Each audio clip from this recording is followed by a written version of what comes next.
Hi, everybody, and welcome to the SMART Way webinar series for nonprofit professionals. I'm Ellen Bristol, president of Bristol Strategy Group, and this series is based on Fundraising the SMART Way, our innovative training and coaching approach for managing fundraising for superior impact for your nonprofit. SMART Way webinars are short. We try to keep them under 30 minutes. We concentrate each one on a management practice that is designed to help you work smarter, not harder. And before we start, just a little housekeeping. First of all, we're on a webinar platform today, so if you have a question, you should be able to hover your cursor toward the bottom of your Zoom screen and you'll see an icon for Q&A. Please go ahead and send a question anytime you want. I'll do my best to answer them during our program. And anything I don't get to, we'll either pick up at the very end of the program or I'll answer to you all by email.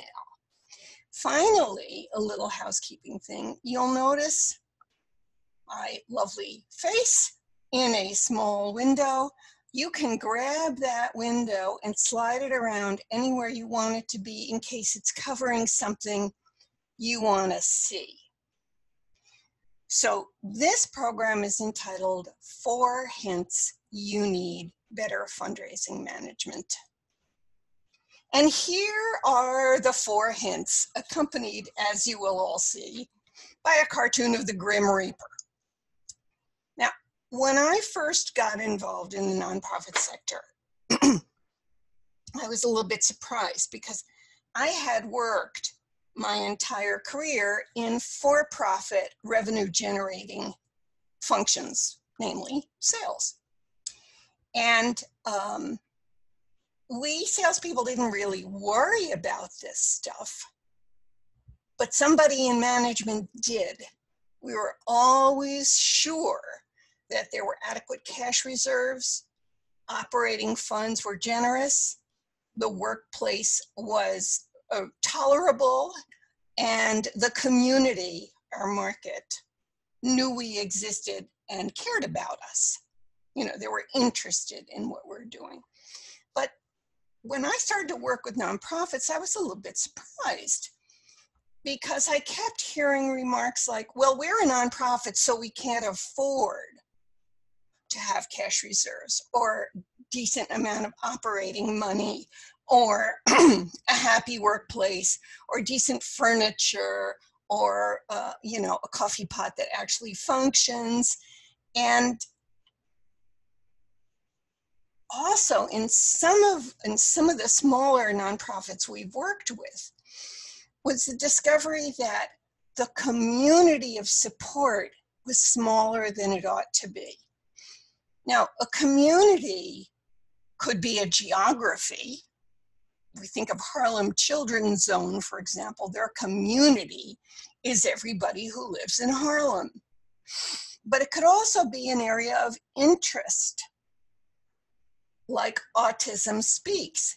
Everybody whose life has been affected by or is concerned about the issues relating to autism, the medical research, behavioral stuff, the suffering that those with the syndrome and their families may go through. But before we go on, let me see if I can do something here. I want to ask you guys to fill in a little 2-question poll. My first question is, which of these 4 hints bugs you the most? You can choose any of the 4. Oops. Launch polling. So first I'd like you to answer question 1. Which of these issues bugs you? Unhappy workplace. Come on, guys, don't be shy. You don't have enough overhead or unrestricted income or cash to pay competitive wages and decent health benefits. Remember, you can choose several of these. You can choose all of them or one of them. And also pay attention to question two. How much does a lack of these things bug you? All right. Okay, there's a few more people who haven't voted. Get with it, folks.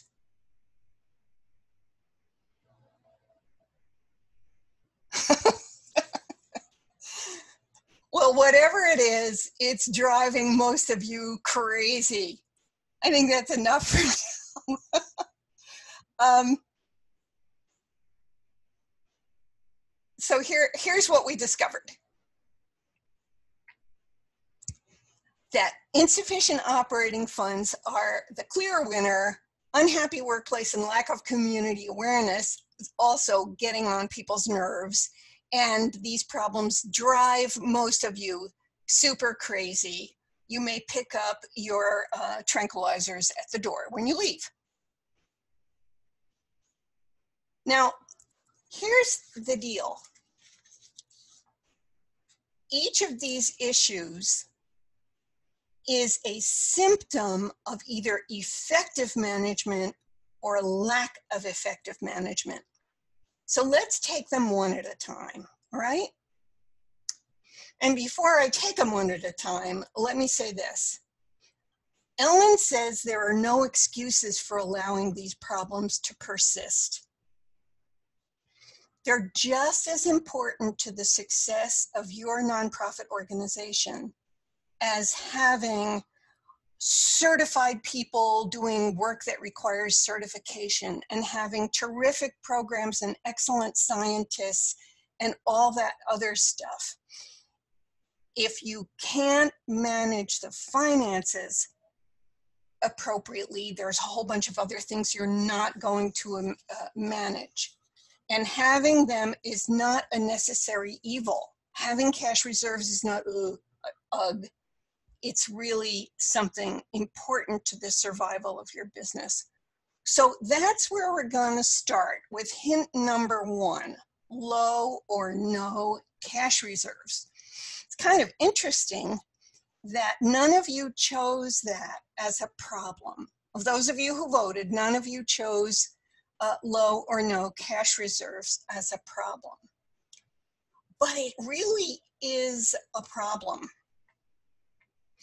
If you don't have cash reserves, you're vulnerable to two things. You can't easily recover from the loss of any major funding source. And you don't have, a pot of money to draw upon in case of emergencies, the roof fell in, or opportunities. You know what, if we invested in this major software product and spent the money now, the return on that investment would pay us off brilliantly down the road. The vast majority of nonprofits, at least 80% in the US, make less than $1 million a year, and sometimes a lot less. And like the majority of small businesses, almost by default, those organizations are underfunded. So these problems arise. And in my not so humble opinion, this is a problem for us. We need to be paying attention to stashing cash reserves. So let's look at let's look at what we would do if we wanted to tackle the problem of being underfunded and of not having cash reserves. So to start with, you want to set a KPI, a key performance indicator. If you attended our last webinar, you know I'm a big fan of key performance indicators, which are two pieces: what you're going to measure and how much of it you want to achieve. So you can set a KPI for cash reserves. And then the next thing you have to do is assess your progress in reaching those cash reserves and maintaining them, and assess it regularly. So we're going to do Ellen's form of math. I'm terrible at arithmetic. I'm kind of great at statistics, but arithmetic, So let's pretend it costs you $100 a month to run your nonprofit. Well, business books, yeah, I know, wouldn't that be nice? Business books will tell you you should have 6 to 12 months of cash reserves. In other words, you should have enough money under the mattress in a savings account somewhere to keep you going for 6 months to 12 months. So if you ran, if it cost you $100 a month and you wanted a cash reserve of 6 months, easy for me to say, you would want to have $600. Well, you're not going to start out, if you've never had cash reserves, with $600. You want to start out trying to put aside not even a month. How about a week? So in this case, with our budget of $100 a month, we're going to put aside an extra $25 if we have to scrape it off the top $1 at a time. And as I say, stash it under the mattress. That's good enough. So start thinking about having that rainy day fund, savings account, cash reserves account, whatever you want to call it. Start it now. You'll be surprised at how much good it will do for you. And as I said, assess your cash reserves progress regularly. Now, hint number 2, operating funds. Operating funds are the same as that nasty term, overhead. And even though the major watchdog agencies, GuideStar, Charity Navigator, and quite a few of the biggest national foundations and a whole bunch of other people like the Association of Fundraising Professionals got together 4 or 5 years ago and declared that the overhead ratio is a very bad, damaging way to measure the success of a nonprofit. It still remains in the popular mind among donors and among nonprofit leaders. So the overhead ratio is the same as operating funds. Everything you spend that doesn't go directly to serving your clients or your medical research or whatever it is. The problem with having insufficient overhead or operating funds is kind of like the problem with cash reserves. Your organization is underfunded. You have an underpaid staff. You can't afford to pay your staff competitive wages, provide them decent health insurance, furniture, up-to-date technology, a decent coffee pot, unless somebody takes pity on you and donates it to you. But even worse than this is a kind of, we're just a nonprofit, poor us, we don't deserve any better. Let's take the emotion out of this problem and recognize another issue here. It's the same issue we recognized a moment ago. If you don't have adequate operating funds, you are just plain underfunded.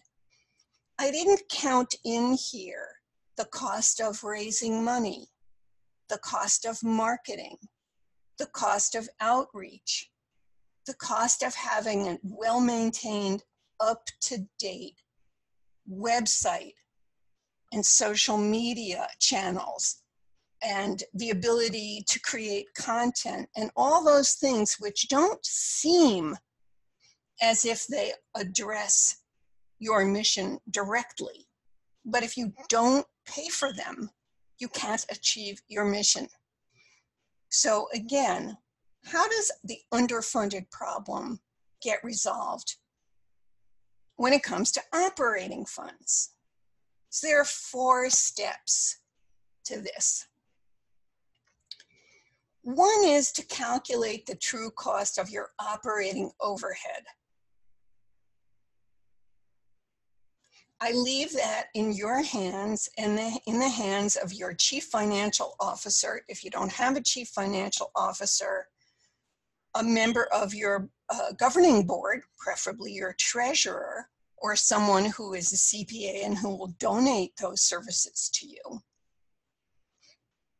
The second step is to figure out and set key performance indicators for the amount of unrestricted income you really have to have. This is income to pay for overhead, to pay for operations, to pay for staff, to pay for recruitment, and I could go on and on. And third, I know I'm really going to bore you to death, track your progress against operating income targets. Fourth is you may discover you have to adjust your expense budget accordingly. Maybe you're not ready to hire the next person. Maybe you're not ready to invest in something. But what I'm saying in both of these issues is that these are not fundraising issues. These are management issues. How are you managing revenue generation to ensure that you have adequate cash reserves and adequate operating income? Now, this third hint is a painful one, and I don't think we confront it as often as we should. I hear an awful lot of complaints about unhappy workplaces. If you, like I do, follow some of the Facebook groups like Thriving Nonprofit with Joan Gary and Nonprofit Happy Hour, among the other things you'll see are frequent, I'm trying not to say complaints, comments from nonprofit professionals or volunteers who are troubled by what goes on. And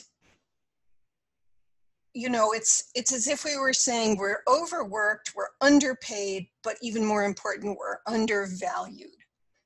I don't want to go into too many examples here, but we've all seen it and we all know it. And I believe during our poll, the majority of you mentioned unhappy workplace as the most troublesome of issues.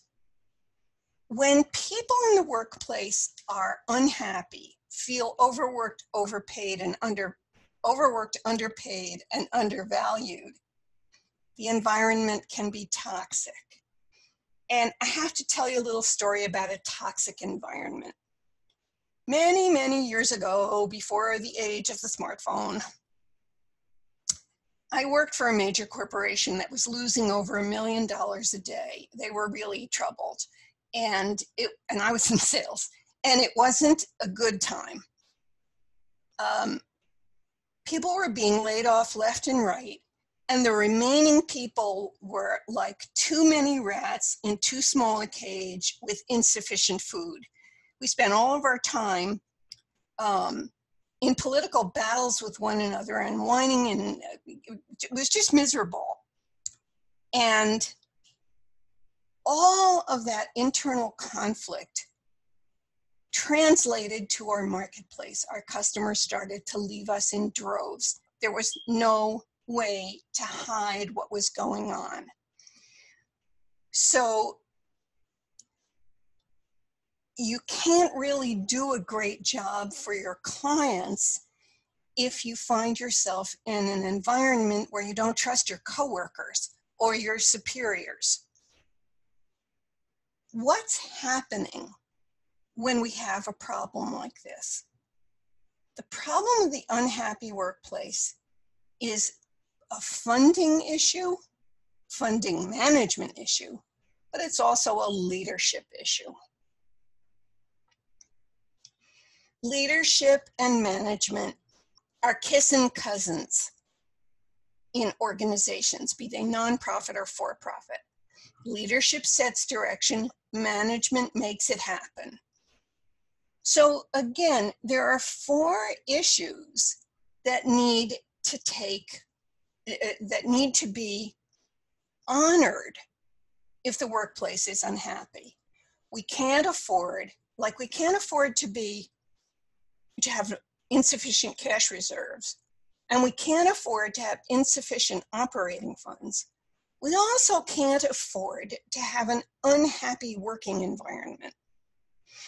So in this case, fundraising management and organizational leadership and management have to come together. They have to ask, what would make people want to work here and stay here? Because as we all know, it costs a lot of time, money, and aggravation to recruit and retain the right talent. Then we need to set qualitative goals, not just monetary goals. Great place to work goals. They might include goals for ensuring the organization underwrites professional development, goals for ensuring that people's downtime, vacation time is sacred so that they can rest and refresh. Then we need to track performance and hold people accountable. And by people, I mean everybody from the volunteer to the CEO to the chairman of the board, that if making this nonprofit a great place to work is really important, then you're going to do things. You're all going to pitch in and do things to ensure that it really is a great place to work. And then finally, the fundraising issue comes to play. You have to raise enough money to pay competitive wages, offer decent benefits, replace the coffee pot, and get people trained. So you see all of these things kind of weave together. Now, the last of the hints is lack of community awareness. Lack of community awareness. How do I explain this? You can't raise money unless you have a community. So having the community starts first and the money follows. Because otherwise, and how many times have we heard this from our peers, and sometimes we said it about ourselves in a kind of inside out, backwards, upside down pride. We're the best kept secret in fill in the blank area. So we work with a small orphan disease foundation that does research. And for the longest time, the only people they recruited to be on their board, to serve as volunteers, or to donate money were people whose families were devastated by this orphan disease. By definition, that's not a lot of people. But it turns out the research that they underwrite has implications well beyond this disease. So with a lack of awareness in the broader community about what this organization can discover by underwriting medical research, they could have significantly broader network of influence, and a larger donor base. And we've all seen dozens, hundreds, thousands of nonprofits with a great mission, but an inability or a challenge creating a community of interest. And remember, as I said earlier, the community doesn't have to be geographic. It can be geographic, but it can also be just based on the level of interest. So let's talk about what are the management issues that need to be addressed in order to broaden the size of your community.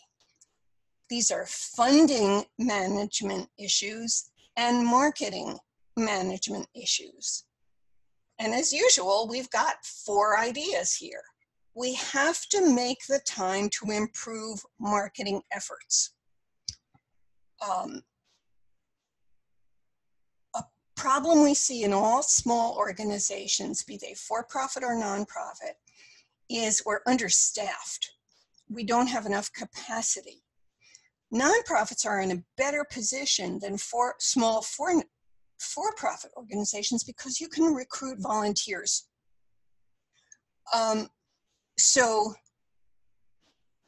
figure out, get a volunteer, a board member, a committee member who reports to a board member, a high school kid, I don't care what it is, to help you figure out how you could improve your marketing and outreach. Could you use free techniques or very low cost techniques like social media marketing and email marketing? Then could you learn better marketing skills, approaches, better messaging? You know, messaging is kind of like branding. What do people have to hear from you in order to be inspired to learn more? You have to attract marketing staff, marketing volunteers, or interns.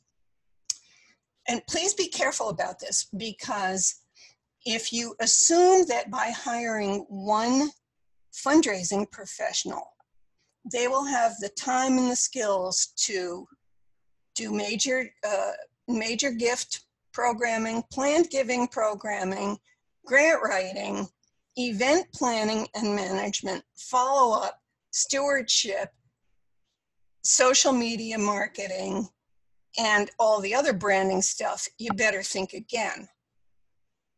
And finally, it really makes sense to seek capacity building grants or any other kind of money to improve, to invest in improving your outreach.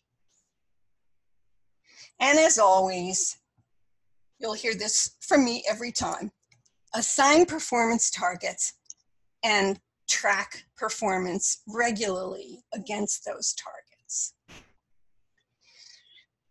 Great management practices will build your fundraising capacity, and if you can manage fundraising, you can manage other operational issues, because people perform better when they know what's expected of them. So create key performance indicators for all of your funding requirements, including cash reserves, operating funds, happy work environment, and continuously broadened community awareness. And the key to this kind of scientific or strategic management is the ability to track progress and correct your course regularly. As I said earlier, we'd like you to learn more about Fundraising the SMART Way. So you can visit our website, and as we do with every one of these, as soon as we're done here, you all are going to get a PDF of the slide deck and a link to the recorded version of this webinar, which will be put up on YouTube. Tell your friends. You can buy my book, Fundraising the SMART Way, Predictable, Consistent Income Growth for Your Charity, which was published by the AFP Wiley Fund Development Series. You can download our free resources and you can schedule a call with me at any time. So I guess nobody had a question. We have 2 minutes. If I don't get any additional questions, remember you can just email me, ellen@bristolstrategygroup.com, with your questions. And I'll see you again in about 3 weeks. Thank you so much, everybody.